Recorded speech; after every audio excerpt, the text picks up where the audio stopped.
Good morning, everyone, and welcome to IDBI Capital Morning Podcast, where we share our views for Nifty, Bank Nifty, and some sector-specific highlights.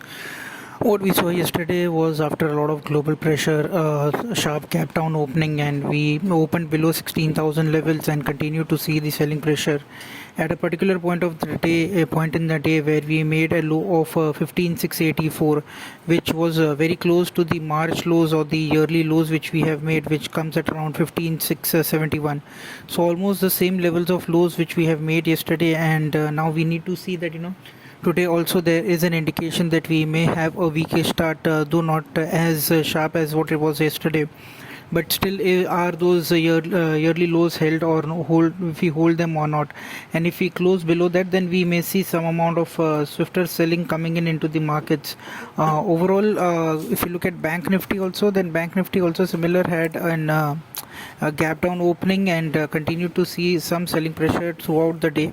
Bank Nifty also did make a low of around 32,210, while as the lows which it made around the March level or the yearly lows which we see are at around 32,255. So that is also very nearly close to what lows which we have made earlier. So we need to see that these kind of falls, if we see some kind of an technical bounce into the market or not.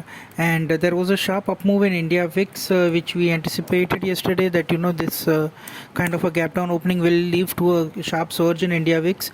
14% up move in India VIX and closing at around 22.36, and this up move may continue today. We may see in next couple of days India VIX rallying up to 26 kind of odd levels, which may be a little bit negative for the markets, and may also give an up move to the option premiums, which is an negative indication overall for the markets.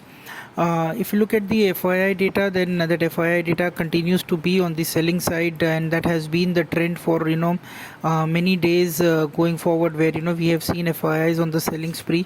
However, DIIs do try to match in a little bit, but overall it has been witnessed that FIIs have been sellers on both the cash market as well as the futures market. And overall, if you look at the FOI's long to short ratio also, that also looks a little bit on the weakish side. We are at around 20% of the positions on the long side and rest 80% on the short side. We still feel that there can be some little bit pressure on the markets, and we may set in we may set in a new yearly low in next couple of trading sessions. As a standard disclosure, investments are subject to market risk, so please read the offer document carefully before investing, and thank you for tuning in.